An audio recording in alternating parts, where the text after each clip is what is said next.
Okay, let's continue where we left off. In the last episode, we made a screen manager and we can go between screens. Very nice. In this episode, we will be continuing with the animations.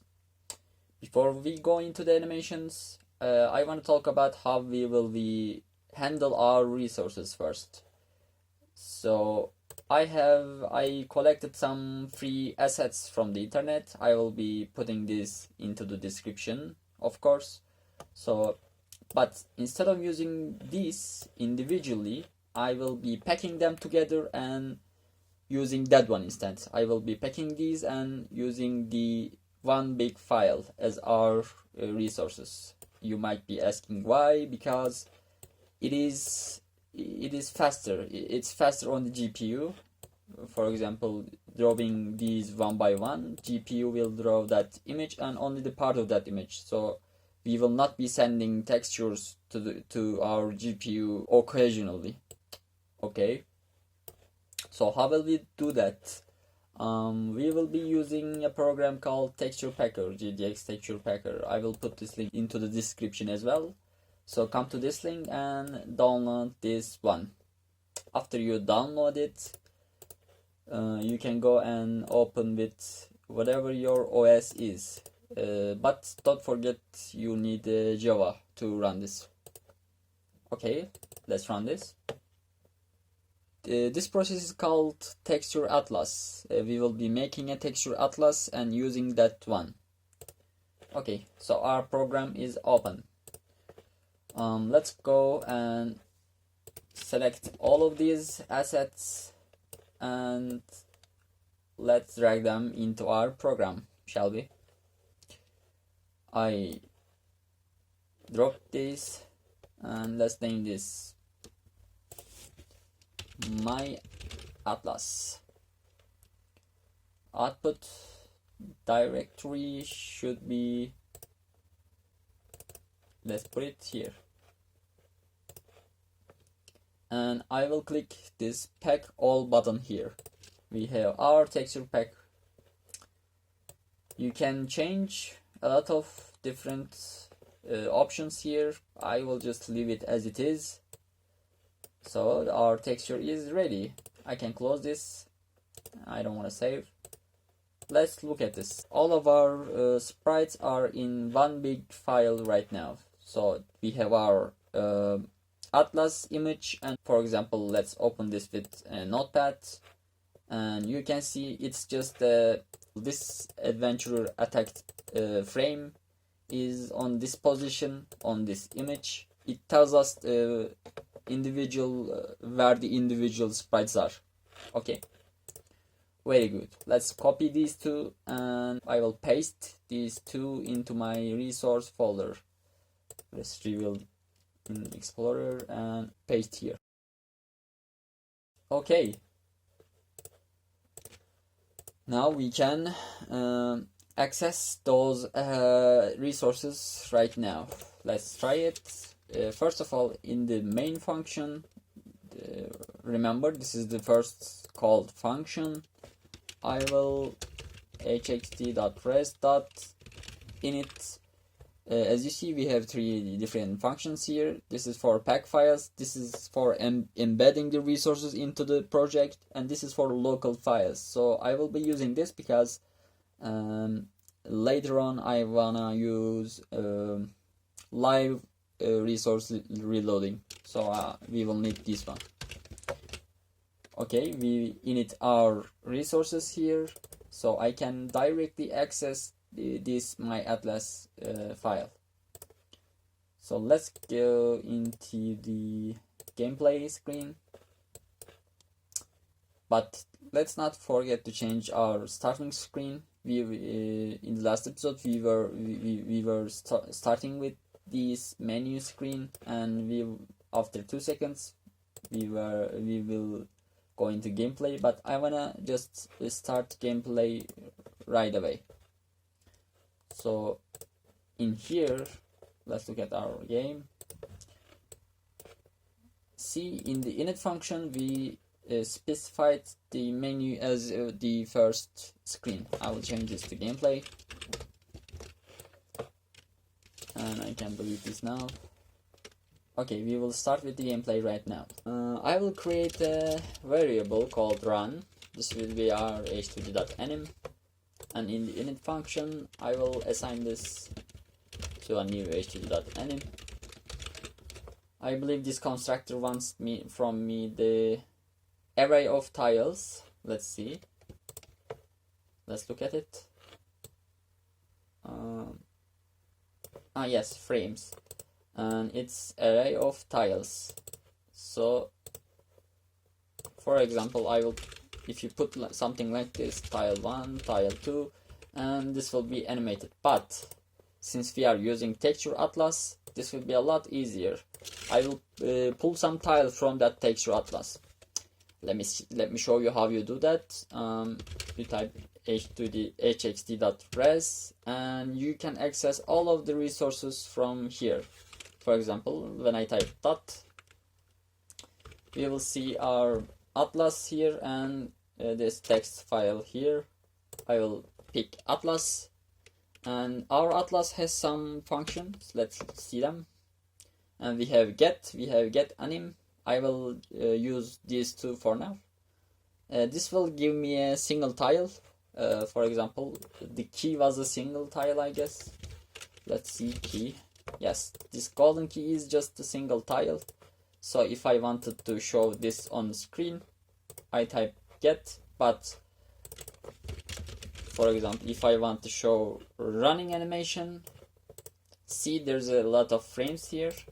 I will just type this and get animation. Like this, get anim. And as a name, I type adventurer/run. So this animation will be created now. But I wanna pass a parent to this animation. So here there's a speed. Let's give speed 12. And as a parent, I will give this screen. Remember from the last episode, this screen is h2d.scene. So h2d.scene, our scene will be a parent of this animation. So this animation will show on gameplay screen. I type this. Let's see if that's the case. Compile. And yes, we have our little guy running right here. Now it's all good, right? I can use this and do a lot of animations. Cool. But I don't like this very much. I wanna build something on top of this animation class, like we did with the scene, h2d.scene. I wanna do that with h2d.anim as well, because every time you wanna switch this animation, you need to provide a tile of arrays, an array of tiles. Every time you want to switch this animation, you need to provide this run new array of tiles. But yeah, it's actually okay in this example because we are using atlas and we can just call different animations on this. But I want to do something more robust than this, so let's create that. In here, in source folder, let's create the animation class animation. So this will extend h2d.anim. Very cool. So this animation class has a constructor, so let's call that as well. In the animation constructor, remember it wanted from us the tiles, speed, and a parent. But I will just I want just a parent from our color. But instead we will be adding animations with a different function. You will see right now. So I call super. So this super will call h2d.anim constructor. Let me pass the parent, and I will now create a map of animations. So this will be, what should we call this? yeah, let's call this animes, and this will be a map of name string as a key. This will be keyed, and the value will be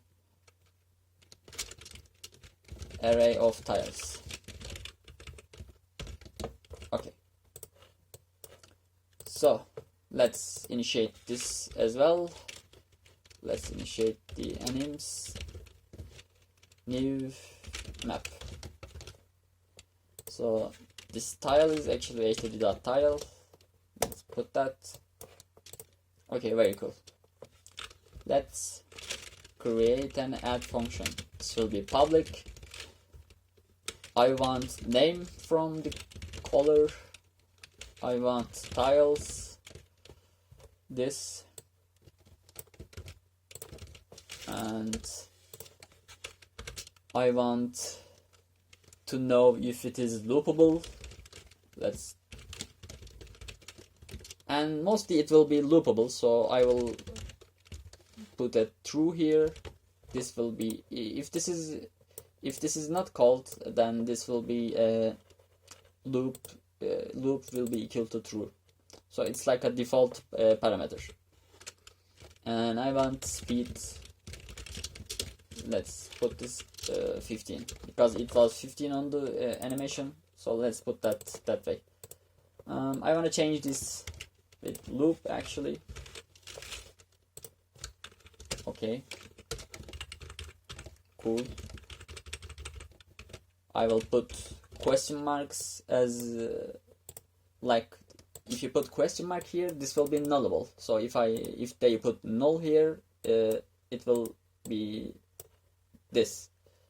If they don't give us a speed will be 15. If they don't give us loop will be true. All right. In here, let's put something into our animes variable. So animes dot set. The key value will be our name, and the value will be, so how we do that, let's do it like that. Okay, let's create a struct here, and this will be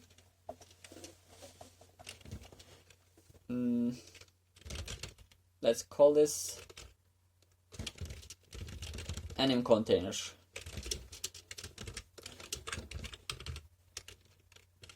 And this will have a field called tiles. This will be this. And loop, boolean, and the speed. It's float. So instead this, let's use that anim container here. Oh, this should be type def, I guess. Yes. Let's use this instead here and here. Okay. Initialize one. Tiles will be tiles, these tiles. Oh yeah, no, this should be array of HTTP tile. This will not change, my bad. And speed will be speed, so the speed field will be assigned to this speed parameter, and the loop will be loop. Okay, this looks cool. So we set our animation. Now let's put a new variable here.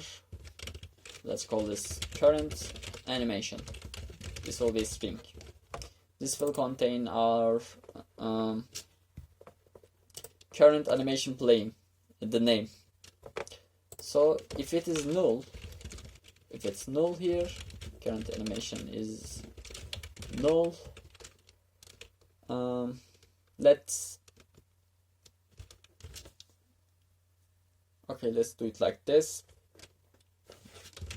Current animation equal to name. We will change this later.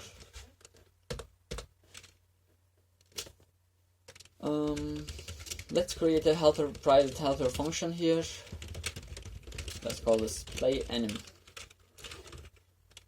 But only we will be able to call this. So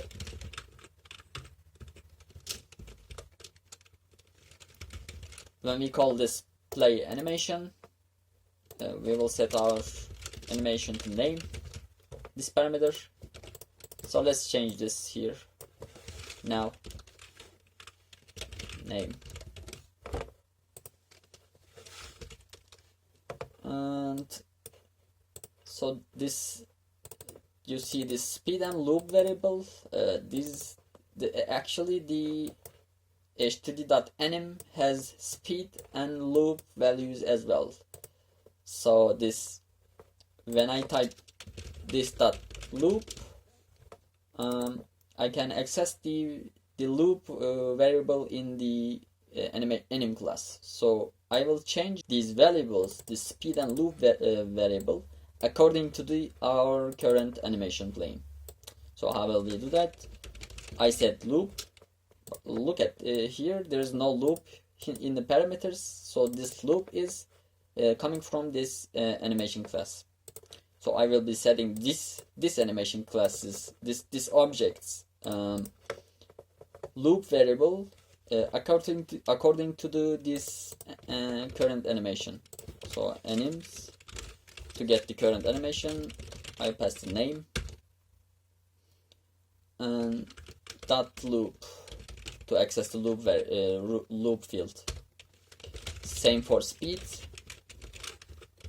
current animation dot speed, and h3d.anim class has a function to change animations called play. Let's call this current animation dot tiles. So array of tiles. Okay, very cool. But if this current animation is null, we will get an error. That's why we made this private, because only I wanna be able to call this. So let's create a middleman function here. Public function change name string, and if the current animation equals to this name, so for example I call run animation, and if I call this run animation again, I don't want to change the animation, I don't want to set this again, because it's already playing, it's the same animation.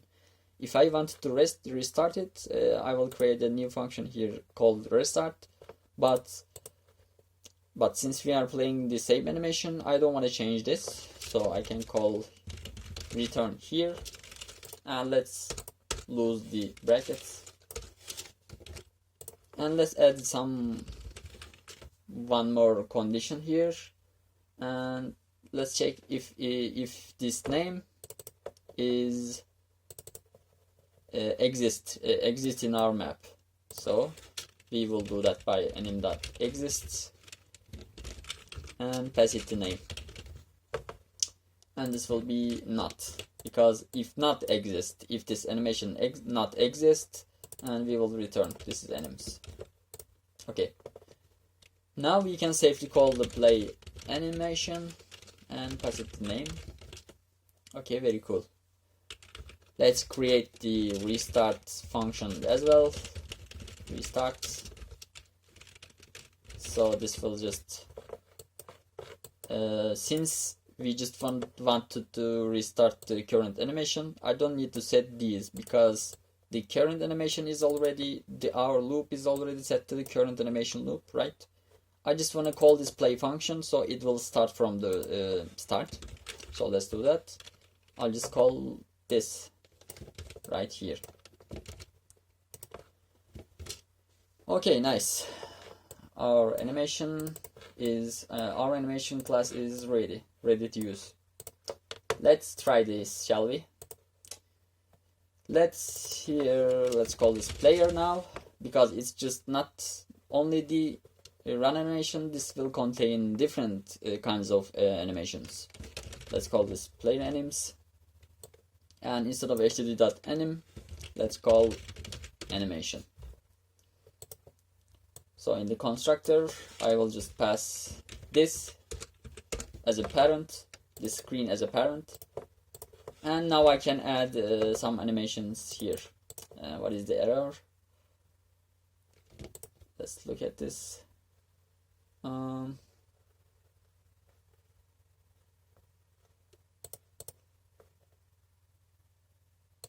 This should be okay, but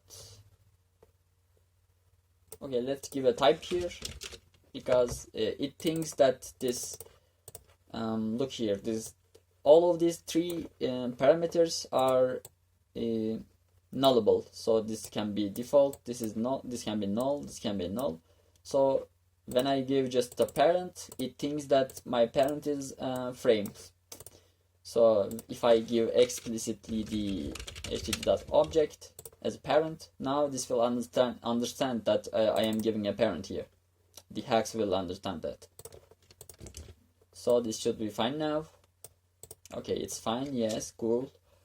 Now I can add animations. Let's add run animation. I'll give it the name as run, and I will pull from the texture atlas.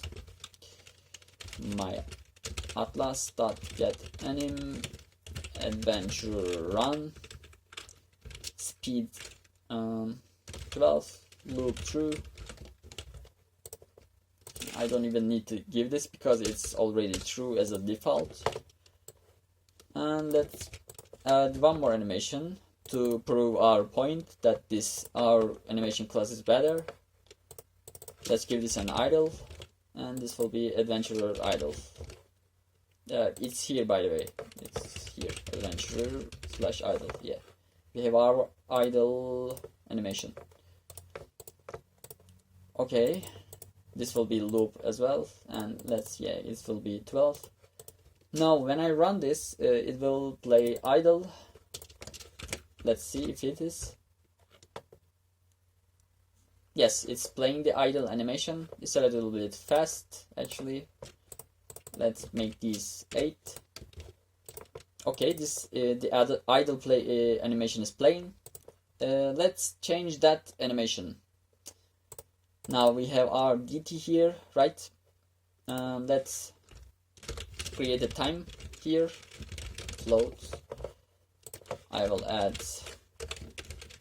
DT to time. Let's set this 0. And if this time after 2 seconds time is bigger than or equals to 2, means 2 seconds. Remember this DT value here, DT parameter here is the time between frames. So this will be really low, like 0.016 or stuff.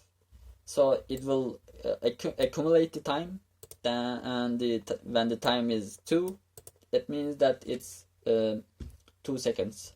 So after 2 seconds, let's change the animation, player animes dot change, and let's make it run. Okay, and let's make the player. Let's change the X. Let's increase the X by 100 multiplied by delta time. So it will be 100 per frames. Let's run this. What I'm expecting here is I will start as an idle character, and after 2 seconds my character will start running to right side. Let's run this. Idle, and it started running. Wow, nice. So where did this X come from, you might be asking? This X come from the h2d.anim from our animation, extends h2d.anim, and this extends the drawable, and drawable extends the object, and object has an X and Y here, so we can change that. And the heaps will automatically update the position. Very cool. So our screen manager is ready, our animation is ready. Let's in the next episode, let's make some gravity, some character controls, all that stuff. So yeah, see you in the next episode.